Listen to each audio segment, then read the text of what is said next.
This is Books for Breakfast, a podcast where we talk about books and writing. I'm Enda Wiley. And I'm Peter Sirr. And you're all very welcome to this morning's show.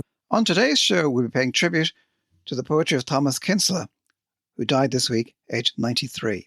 And it's Christmas Eve 2021. Peter and I would really like to pay tribute as well to all you listeners for tuning into our Books for Breakfast over the year. And we'd also like to say a big thank you to all the writers who've come on, who've spoken to us about their brilliant books, but who have also risen to the Toaster Challenge. And so to celebrate our 41st episode of Books for Breakfast, we'd like to play back for you some of the writers who we've enjoyed chatting to, and we hope that you'll enjoy them. So here's a taster of some of the brilliant writers who've been at our breakfast table. Sometimes it's those little things. One of my favourite things that Berryman ever wrote is a tiny fragment which I came across in the archives, 20 years ago.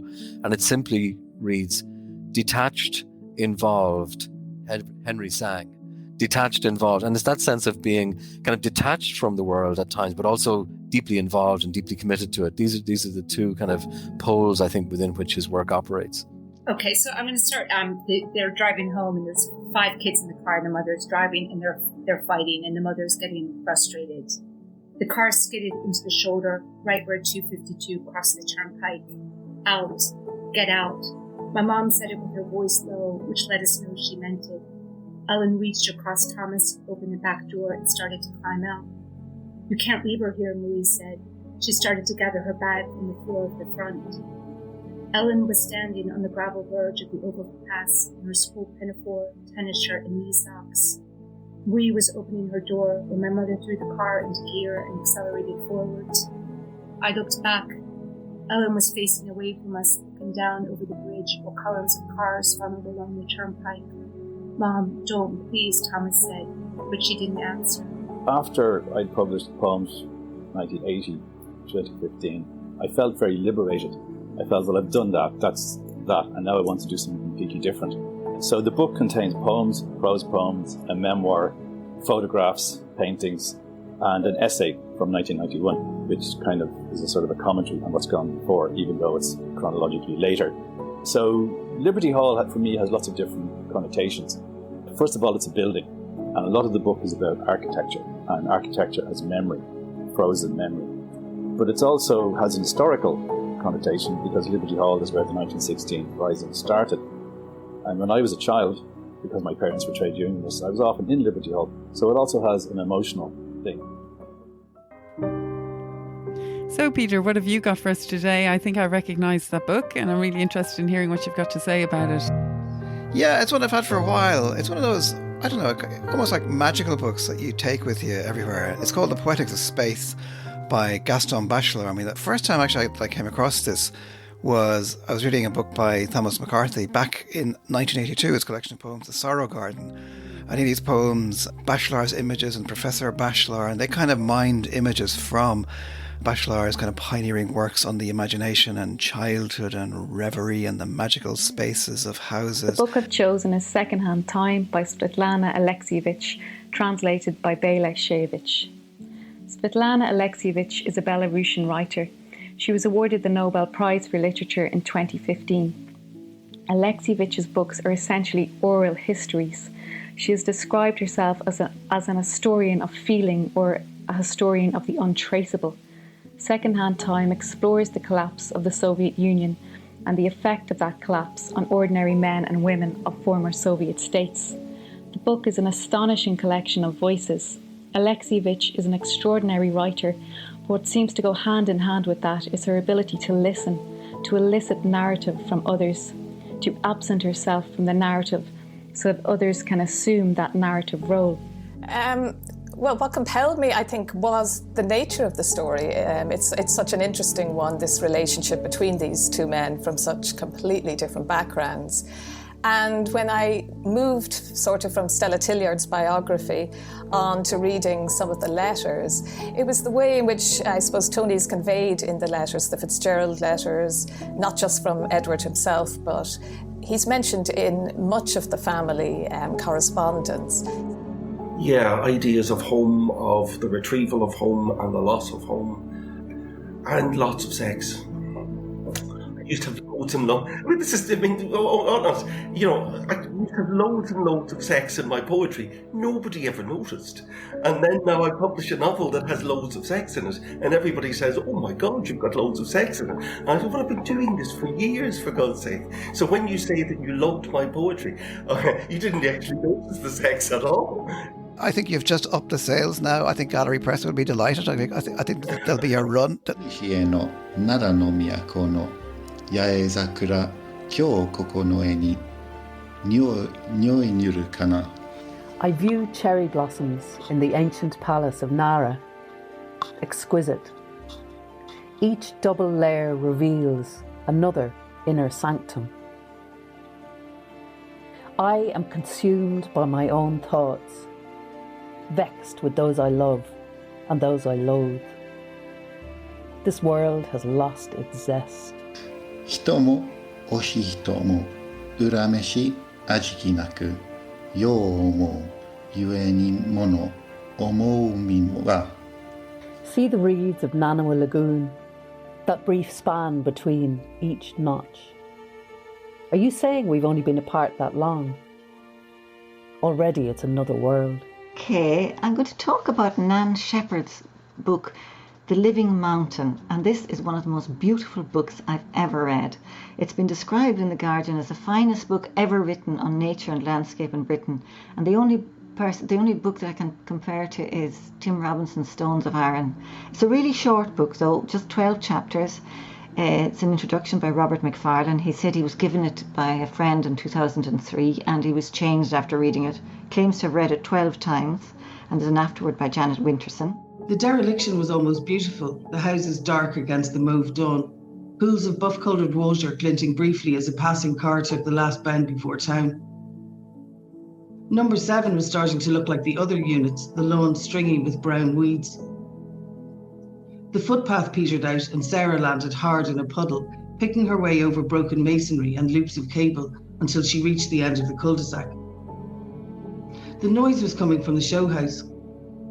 It looked even worse inside than out. Clots of dung littered the travertine floor. All the doors had been taken, including the front one, which only seemed to emphasise how small the rooms were. I love old graveyards, and I remember wandering around the cemetery in Athy and coming across what I thought was this solitary First World War stone.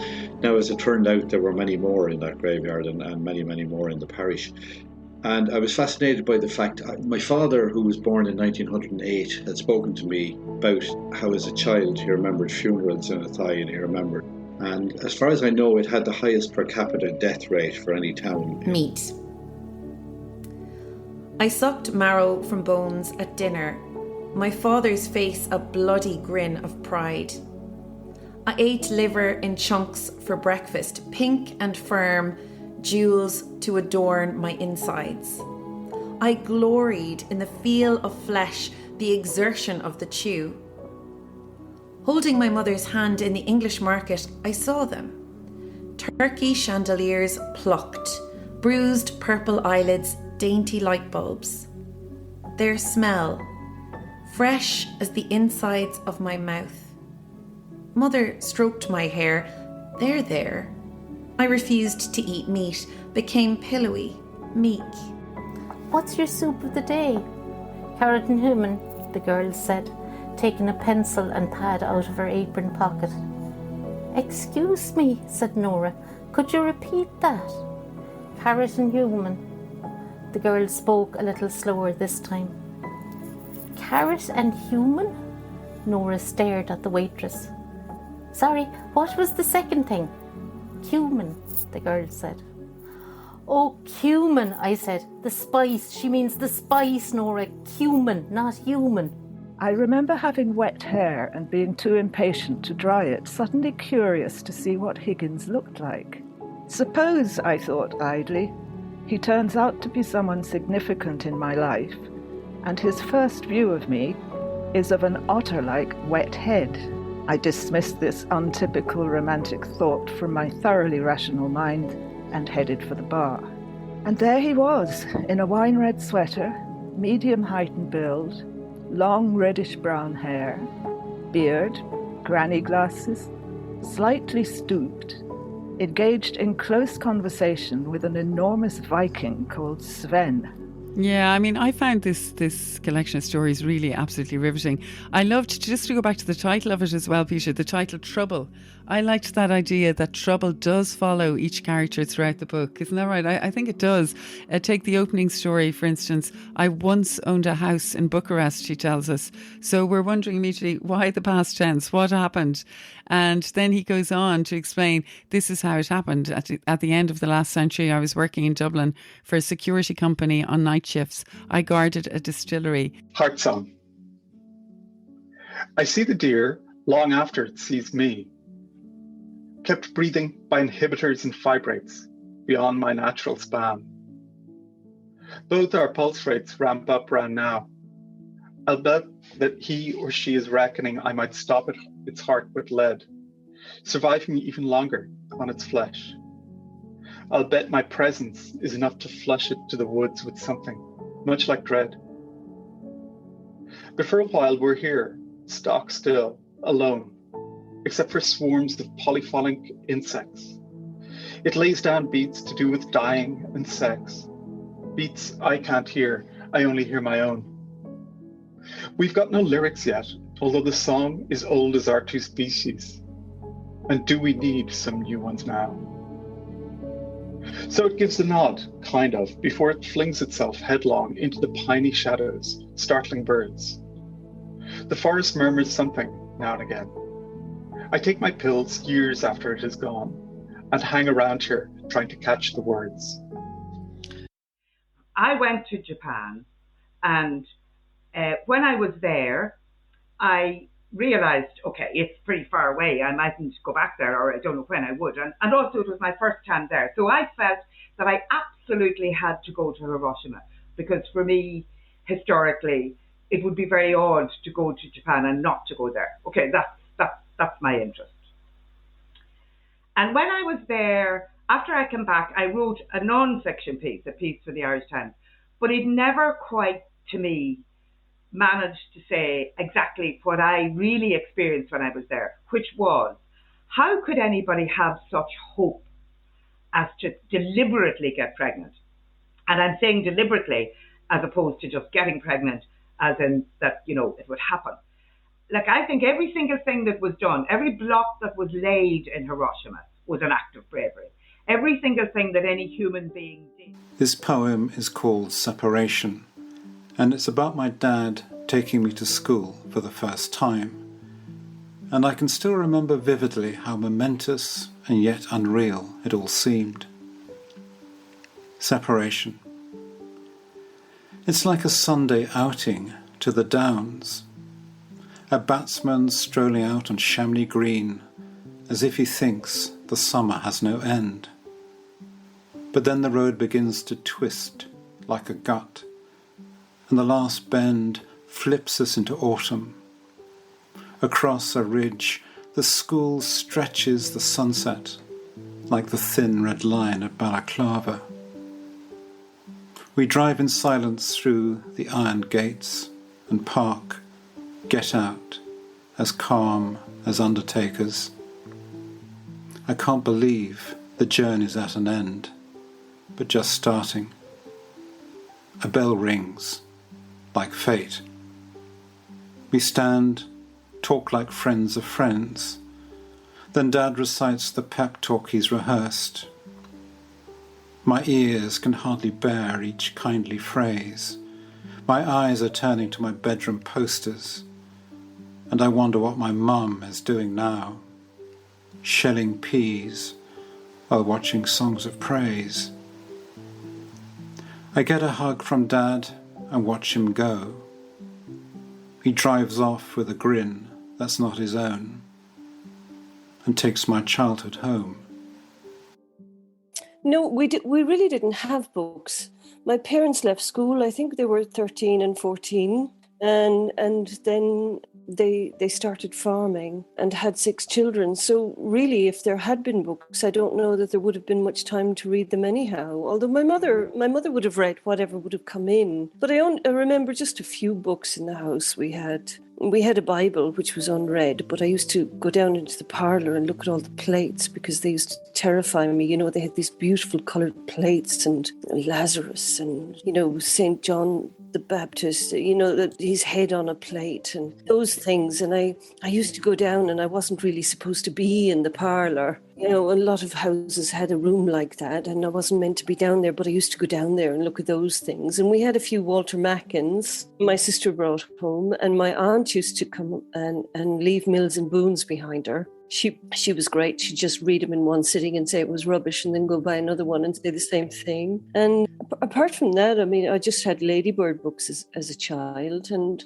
you know, people think all the time that children should read, and I don't disagree. But at the same time, maybe not having anything to read enriches your imagination. Because I just didn't have TV and I didn't have anything to read. So I used to just go around up the wood, and there was a wood all around the farm, and imagine things. And maybe that was a good thing, for a good way for a writer to begin.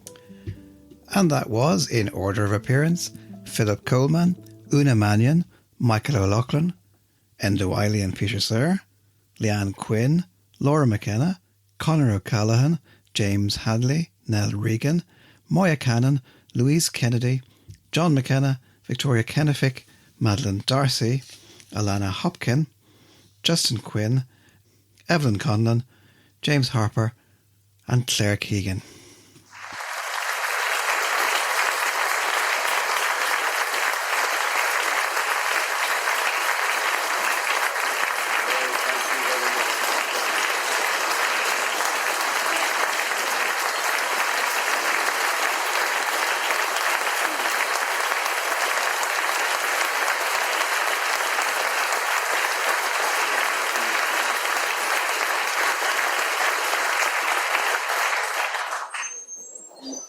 This has been a very strange experience and very complicated. It's been very demanding. I have, of course, great pleasure in hearing so many admired and esteemed voices acknowledging my life's effort. But it has been demanding in that I've had to sit still during the entire process. And it also has been slightly painful, because I know that such an experience is granted only towards the end of one's life's work. And there is no way I can adequately thank both the admired colleagues who have been so kind, and yourselves for coming and for placing this experience at the end of a great week and in this great place.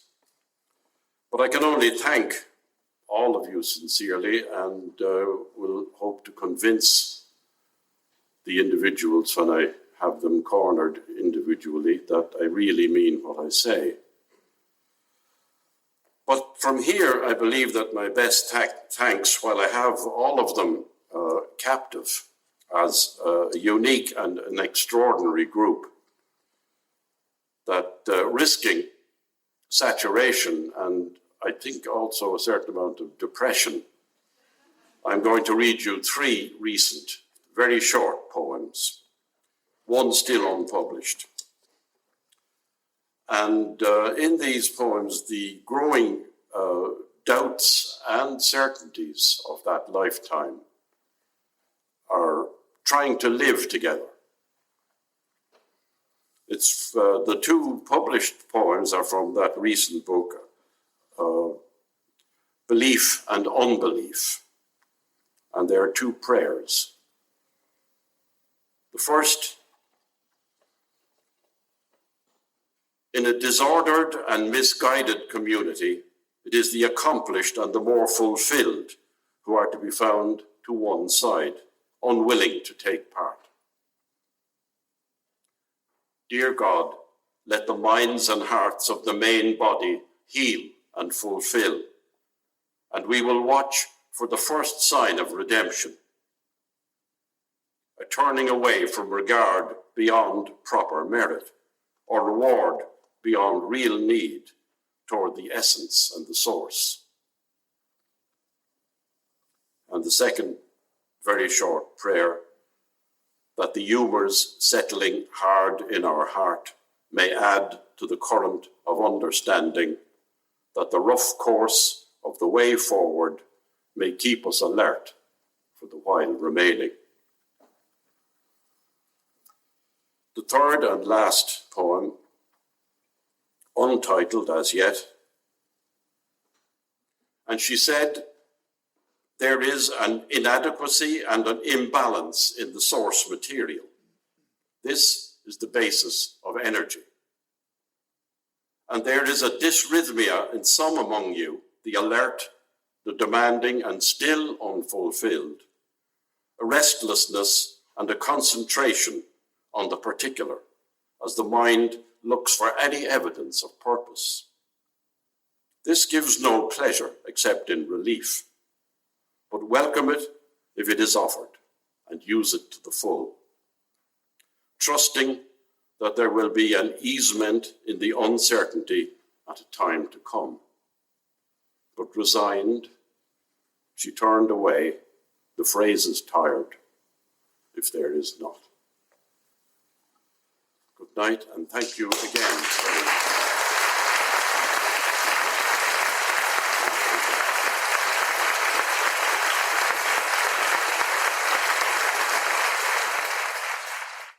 That was Thomas Kinsella reading at a special event in 2007 in the Gate Theatre, when fellow poets, critics and writers paid tribute to his poetry by reading a selection of his work in the presence of the poet and his family. It was hosted by Joe Woods for Poetry Ireland and held in association with the Dublin Writers' Festival. I was there that night, and you get a sense of the man, kind of humorous and serious, dedicated, utterly dedicated to the work. I remember John F. Dean writing about it later, saying that he had sent out the powerhouses of Irish writing coming together to honour a poet whose work had, down the decades, commanded great respect, some controversy, and a growing number of avid devotees. And indeed, many devotees of Thomas Kinsella and his great work have been praising his poetry and have been leading tributes to him. First and foremost, the President of Ireland, Michael D. Higgins, has said, all those with a love of Irish poetry and culture will be saddened to have learned today of the death of Thomas Kinsella, one of Ireland's finest poets. His reputation at home and abroad was one of being of a school that sought an excellence that did not know borders. And he goes on to say, not least his work tackling the gap between the aspirations of what Irish society should be and that which he saw before him. That ethical pursuit was attempted through rigorously honed lines. So, Peter, that description of his work, rigorously honed lines, do you think that that's a very astute and perceptive comment on his work? Well, sure, and I mean, it is certainly true of the early Kinsella. I suppose the Kinsella that we all encountered first. I mean, you know, if you think of it, because I still go back to the Gus Martin anthology, Soundings, wasn't it? And September, you know, the one that had Another September and Mirror in February, and those, I suppose, you know, the first people's first experience of Thomas Kinsella, the first poet in that anthology or the only poet in that anthology who was actually alive at the time. But yeah, that's what struck you at the time. I mean, these were kind of perfect sort of lyrics and very carefully constructed. And a lot of his early work is like that. I mean, obviously, things like Another September, Lady of Quality, Cover Her Face, Mirror in February. So that's very much the early Kinsella. But it starts to change a bit, you know, from, say, Nightwalker and other poems.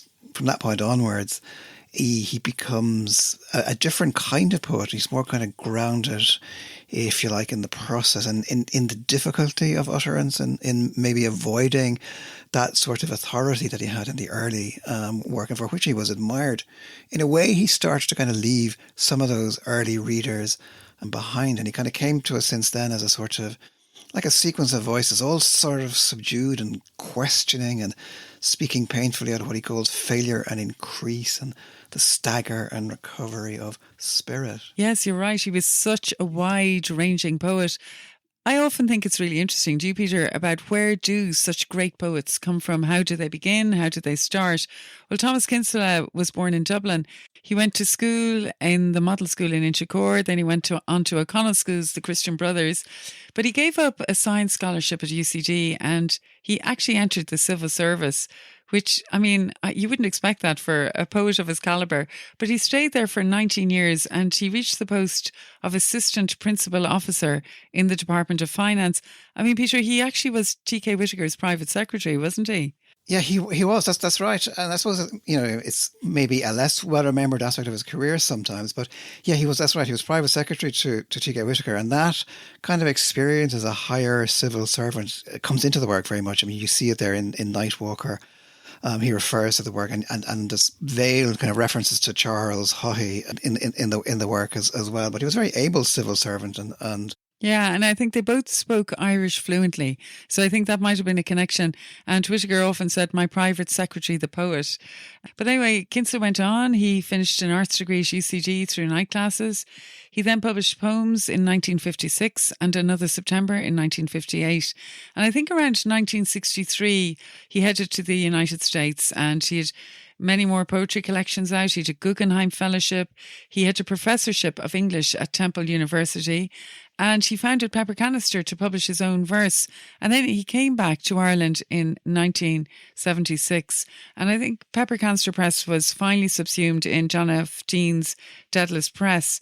But Dublin, he came back to Dublin in 1976, Peter. Thomas McCarthy, the poet, said, we can only stand back amazed at the achievements of his long life, at the assertions of a Dublin consciousness in every one of his books. Yes, his passing marks the end of that Dublin era of the truly great. So a Dublin poet through and through, Peter. I think it's very fitting that the Dublin flags on the Mansion House and City Hall will fly at half-mast to mark his passing. And also, do you remember going to Dublin City Hall on May the 24th, 2007, when he was given the honorary freedom of the city of Dublin? Do you remember that occasion, Peter? I remember that occasion very well. But yeah, and it is true. I mean, what Tom McCarthy says, I mean, he is obviously, in many ways, he's a poet of Dublin. And different Dublins, in fact. I mean, there's the Dublin of his early adulthood, the Georgian Dublin where he was living, the Dublin of, for instance, Bagot Street. Deserta, my quarter inch of cigarette goes flaring down to Bagot Street, all of that, or the Dublin of the Nightwalker, and the Dublin of the time he's living in the near the Pepper Canister church that he names his own publisher from. And there's also a different Dublin then. There's also the Dublin that starts to come to the fore kind of later on in the work from, say, New Poems, 1973 onwards. I mean, the poems where he goes back into his childhood and he evokes his childhood with a huge kind of troubled intensity of focus that, kind of slows down time and creates a whole series of freezes. I'm thinking of poems like A Hand of Solo or Ancestor or Tear or Hen Woman. But there's a lot of poems about his early years. A poem like Irwin Street, for example. Under the leaves the road was empty and fragrant with little lances of light. He was coming towards me, my maker, in a white jacket and with my face. How could he be there at this hour? Our steps hesitated in awkward greeting. Oh, they're beautiful lines to hear. And he said of Dublin gave many important things their first shape and content for me. I learned to look at the world through the rich reality of the inner city. Well, Peter, I'd love to hear the rich reality of the inner city now. And one of my favourite Kinsella poems is a poem called Westland Row. It's got music in it. It's got mystery in it. It's got a woman and a man in it. It's got the sounds of the city. You really feel like you were there on Western Row. So would you read that for me? Yeah, you're right. I mean, it is a mysterious poem in lots of ways, and like a lot of Kinsella is. I mean, this, like Westland Row, mixes, on the one hand, you have the intensely personal and the visionary. You've got all these kind of opposing forces of arrival and departure. You've got movement and stasis. You've got cold and renewal, the male and the female, the lover and the beloved, time, timelessness, the underworld, the world of air and light, intimacy and dispersal. But it's a really mysterious and compelling sort of poem. And every every time I read it, I find myself completely in its grip, but I also find myself completely sort of puzzled by lots of things. As I'm about to read, I'm thinking of Eamon Grennan's comment that you kind of have to experience, like, it's almost like it's not so much understood as experienced. It's the case with a lot of Kinsella poems. Wesson Rowe. We came to the outer light, down a ramp in the dark, through eddying cold gusts and grit. Our ears stopped with noise. The hands of the station clock stopped, or another day vanished exactly. The engine departing hammered slowly overhead. Dust blowing onto the bridge, we stooped slightly with briefcases and books and entered the wind. The savour of our days restored, dead on nostril and tongue. Drowned in air, we stepped on our own traces, not on stone, nodded and smiled distantly and followed our scattering paths, not stumbling, not touching, until, in a breath of benzene from a garage mouth, by the Academy of Music coming against us, she stopped an instant in her wrinkled coat and ducked her childish cheek in the coat collar to light a cigarette, seeing nothing, thick-lipped in her grim composure. Daughter, wife, look upon me. And just listening to that really beautiful, mysterious poem, I was thinking, Peter, that many of his poems enact intensely private dramas. You could hear that private drama, beating its way through that poem, obsessively attentive to that private drama. And I think you feel as well that this is a well-crafted, hard-worked poem. But as a poet, it wasn't an easy route for him to achieve what he did. In one of his poems, he says, "I've devoted my life, my entire career, to the avoidance of affectation, the way of entertainment." He was really a very independent poet. He had an independent spirit. He was indifferent to literary fashions of the time. He really concentrated on what he felt he should concentrate on in his poetry. Isn't that right, Peter? What would you say about that? A poet of great independence.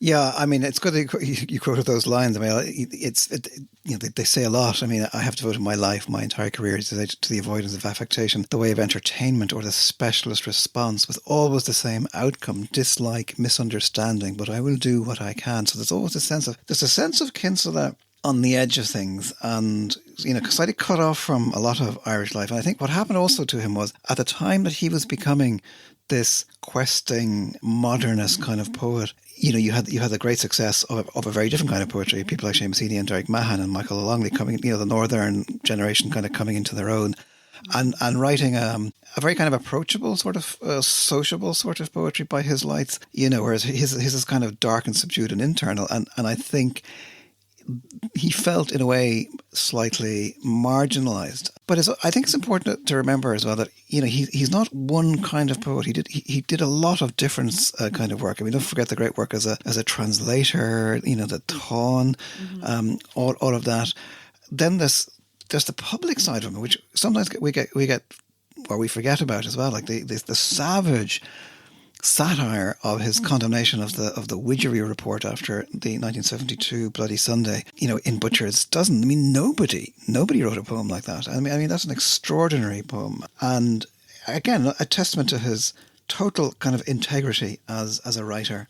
That's right. I think he was a poet of huge moral authority and bravery and courage, Peter, as well. Well, let me just give you, if you just think of the opening of like the Butcher's Dozen, which, I think it's an aspect of Kinsella that you simply cannot, run away from. I went with anger at my heel through bogside of the bitter zeal. Jesus, pity on a day of cold and drizzle and decay. A month had passed, yet here remained a murder smell that stung and stained. On flats and alleys over all it hung, on battered roof and wall, on wreck and rubbish scattered thick, on sullen steps and pitted brick. It's a note that you don't hear from any of the northern poets or any of or really any other poet in the south. So it's and some people suggest, I'm not sure if it's entirely true, but some people suggest that he was harmed by that, or that his critical reputation suffered. That certain critics kind of moved away from him because of Butcher's Dozen. I'm not entirely sure that, but it's certainly It's possible, I suppose. And it does bring me back again to something that John F. Dean said when he said he celebrated and disturbed our Irish psyche in a unique and unforgettably valuable life's work. So just listening to you read there from that poem, I think that quote is definitely relevant there, isn't it? It is, yeah, sure. But Enda, I know you have a poem you want to read. I do indeed. I have a poem which brings me right back to English class when I was 15 with our nun English teacher, and she read out a poem called Mirror in February. Now, I had seen my father shave, but I had always been kind of mesmerised by watching him shave. But in this poem, it brings you right in to the intimacy of the day dawning and the man toweling his shaven jaw, him stopping, him thinking. And it's a deeply intimate poem. And I think at the age of 15, I was shocked by it. I mean, Emily Dickinson said that when you read a great poem, you know, because it feels as if your head has been chopped off. And that is actually what I felt when I first heard Mirror in February. And so I will read it for you now. I just do think that it was a moment in my life when I kind of fell in love with poetry, and I could see the strength and the toughness of this poem. And of course it has those amazing last lines. Mirror in February. The day dawns with scent of must and rain, of opened soil, dark trees, dry bedroom air. Under the fading lamp, half dressed, my brain idling on some compulsive fantasy, I towel my shaven jaw and stop and stare, riveted by a dark, exhausted eye, a dry, down-turning mouth.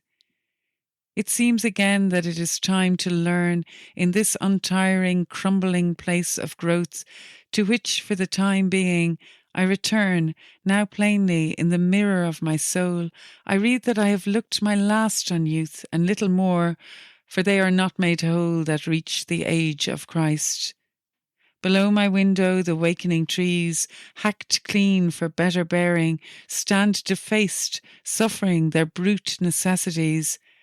And how should the flesh not quail, that span for span is mutilated more? In slow distaste I fold my towel with what grace I can, not young and not renewable, but man. No, it's brilliant, and it does sound that kind of characteristic note, and it's a note that persists in the work, and it gets into it gets into the later work. I mean, it's like something that he says in Wormwood. It is certain that maturity and peace are to be sought through ordeal after ordeal, and it seems that the process continues until we fail. And I mean, that sounds bleak. It's maybe not as bleak as it sounds in some ways, because it's this notion of persistence through ordeal, and this has like the enduring Kinsella aesthetic of the search or the quest and the process. Yeah. We reach out after each new beginning, penetrating our context to know ourselves. I mean, that's kind of the way he works. It's this sense of knowledge which is reached only after increases in the knowledge of our pain and indignity and trivialities, he says. But there's still some kind of joy to be had in the restored necessity to learn, Was he a poet, do you think, who was always kind of on a relentless search for order then, Peter? I do, yeah. I think that's one of the big things. I mean, and the poems, you mentioned the pepper canister pamphlets, I mean, in these kind of carefully orchestrated sequences, and they enact these intensely private dramas, and they're obsessively attentive to like the footsteps of the self, but they do so in structures that are very sort of formal and language that's really stripped down. So it's like almost like looking at Keats's urn. Like the artifact is public and it's minutely crafted, yet it's difficult. Half its force, half its resonance is kind of encoded in austerity or difficulty. Yeah, he was a poet who was constantly self-questioning, wasn't he? And he speaks himself of the fact that his poetry speaks out of failure and increase, the stagger and recovery of spirit. So there it does sound bleak, but there is, I think, a recovery of spirit happening, isn't there? No, completely. I mean, it's funny. I remember, like, at the end of his book, Ferocious Alphabets, Dennis Donahue writes about Wallace Stevens. He says that his category, his way of being in the world, is not knowledge but pleasure. And I think if you reverse that, you can get at the achievement of Thomas Kinsella. That you could say that, you know, his category or his way of being in the world isn't pleasure but knowledge, the ordeal of self-knowledge.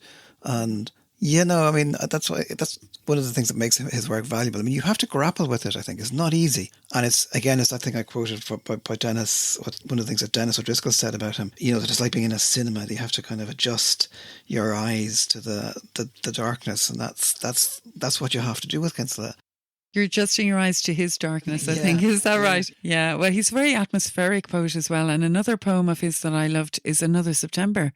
Hugely atmospheric poem, isn't it, Peter? It's in a country house. And I think it wouldn't be fair to talk about Thomas Kinsella without speaking about his wife, Eleanor, as well. He had a great love for Eleanor. They'd a great relationship. And I think if any of our listeners have seen Arts Lives, RT's Arts Lives, which I think they will be putting on again in January. I was speaking to Anne-Marie O'Callaghan, who produced that programme just yesterday. I think it will be coming on air again, and it's something which I think is very valuable record of Kinsella and his life. But Eleanor and him, they feature in it, and you can really see what a loving, caring relationship they had. And Eleanor grew up in Enniscorthy, near enough to Enniscorthy, in Lucas Park there, close to the Slaney. And it was there that, in her family home, that Kinsella wrote Another September. I mean, I'd love to read it, Peter, if you'd allow me. Another September. Dreams fled away, this country bedroom, raw with the touch of dawn, wrapped in a minor peace. Here's through an open window, the garden draw long pitch black breadths, lay bare its apple trees, ripe pear trees, brambles, windfall sweetened soil, exhale rough sweetness against the starry slates. Nearer the river sleeps St. John's, all toil, locked fast inside a dream with iron gates. Domestic autumn, like an animal long used to handling by those countrymen, rubs her kind hide against the bedroom wall, sensing a fragrant child come back again. Not this half-tolerated consciousness that plants its grammar in her unyielding weather, but that unspeaking daughter growing less familiar where we fell asleep together. Wakeful moth-wings blunder near a chair, toss their light shell at the glass, and go to inhabit the living starlight. Stranded hair stirs on the still linen. It is as though the black breathing that billows her sleep, her name, drugged under judgment, waned, and, bearing daggers and balances, down the lampless darkness they came, moving like women. Justice, truth, such figures. And that was Enda reading Another September by Thomas Kinsella, one of the greatest poets of this or any other century. And it's Christmas Eve, it's 2021, but we'll be back again next year, 2022. We'll have more books on the table, we'll have more writers to meet, but for now, have a very restful holiday, and we'll be joining you again in the new year. Goodbye.